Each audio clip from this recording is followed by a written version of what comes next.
Dear learners, in today's video we are going to see a few of the antiseptics and disinfectants. The main today's content is chlorocresol, which acts as antiseptic and disinfectant. We are going to see the structural features including the SAR of chlorocresol. As you all know, these are the three basic agents which acts as antiseptics and disinfectants.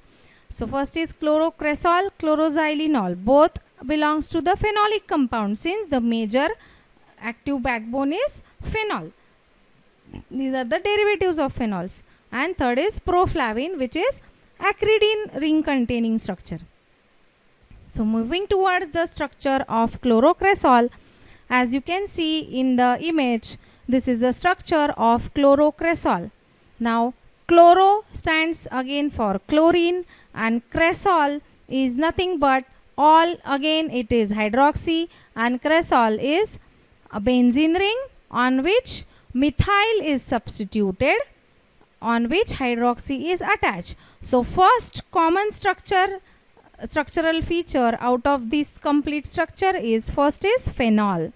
Now when hydroxy substituent is there and along with it methyl is there, so it is metacresol. At meta position CH3 is there.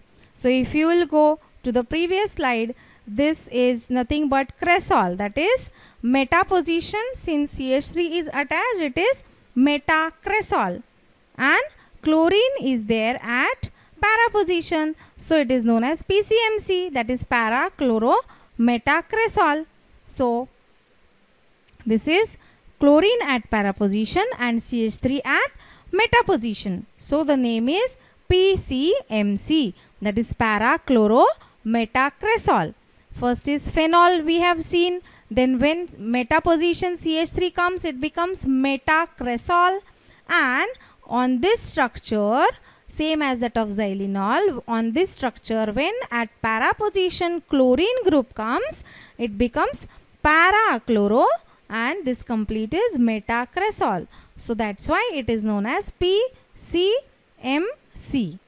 para chlorometacresol.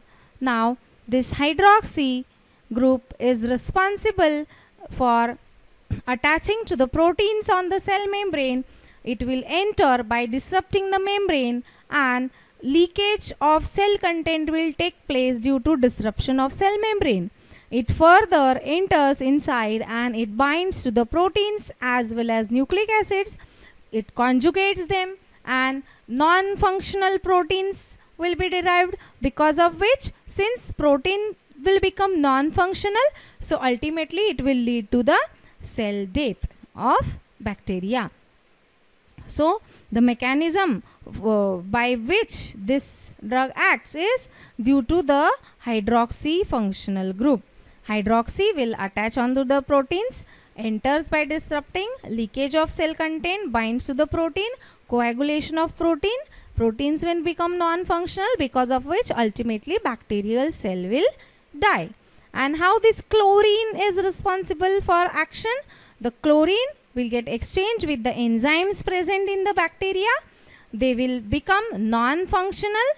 Due to non-functional enzyme, ultimately bacterial cell will die. And as well as along with this mechanism, this chlorine and methyl, same as that of chloroxylenol, they are responsible for increasing the phenol coefficient. And we have discussed it in chloroxylenol that phenol coefficient is the measure of determining the efficiency of a germicide.